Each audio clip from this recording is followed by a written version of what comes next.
Deep Sérénité présente 5 minutes de pause. Installe-toi confortablement sur une chaise ou un coussin de méditation, un fauteuil ou à même le sol. Bienvenue dans ce nouvel épisode de 5 minutes de pause où nous poursuivons notre voyage autour du concept de l'énergie. Dans cet épisode, nous allons aborder une notion plus subtile, mais toujours perceptible sous le prisme du corps émotionnel.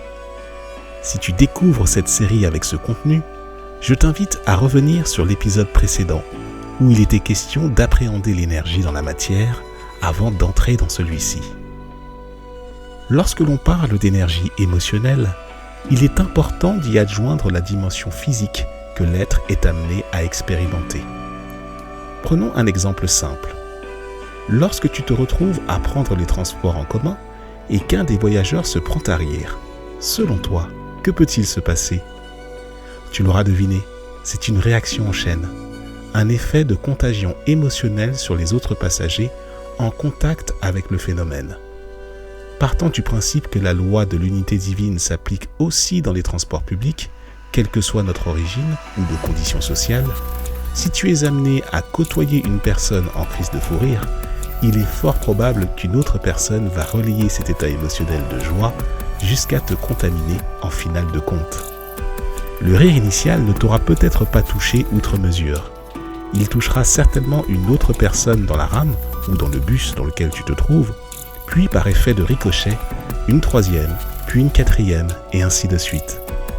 Car la qualité d'un rire va résonner avec le cœur émotionnel d'un autre individu. Et c'est ainsi que par l'émotion et par la mise en application de la loi universelle de l'unité divine, stipulant que nous sommes tous transmetteurs, émetteurs et récepteurs d'énergie de la source, nous créons un égrégore de joie, de positivité pure, innocent, sensible, désintéressé et surtout libérateur. Ceci est un exemple.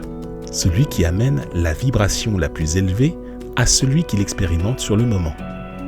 Dans le cas où une personne est triste ou en colère et que cette énergie négative doit se libérer, l'instabilité qui en ressort peut trouver davantage d'incompatibilité et de consilience et peut générer des réactions physiques de défense, voire même d'attaque, ce qui génère des disputes ou des affrontements physiques.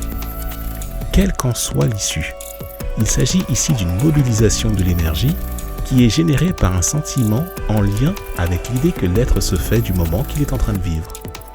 Ce sentiment aura un impact direct dans la matière avec d'autres êtres témoins de sa vibration, ou alors il restera en gestation dans son être en faisant tout pour le contenir.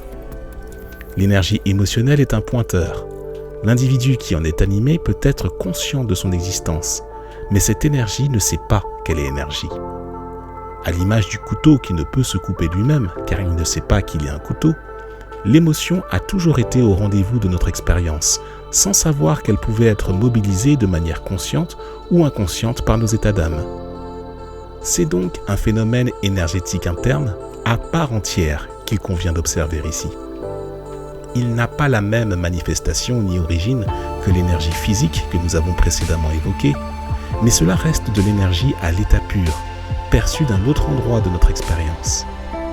En prendre conscience, c'est commencer à aborder le sujet de certaines douleurs physiques que l'être peut être amené à expérimenter.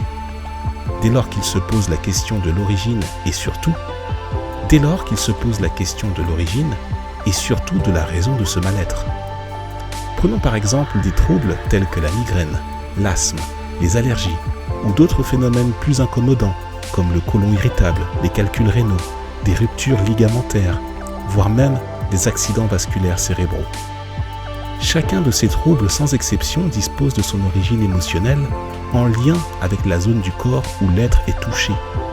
Énormément d'ouvrages francophones ont abordé de manière précise et discerné ces problématiques.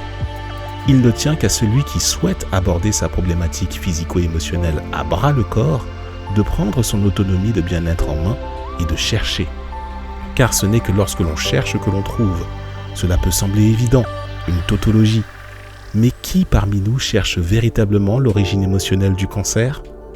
En complément avec les traitements allopathiques connus, Une quête de sens et de soi est indispensable pour appréhender ses véritables capacités et ainsi se doter d'un renouvellement de l'énergie émotionnelle qui peut s'avérer être transformateur pour celui qui se prend en charge en profondeur. Cela peut être toi, dès que tu prends conscience de cet aspect et que tu le considères comme juste. Tu peux aussi remettre à plus tard, c'est ton libre arbitre qui prime.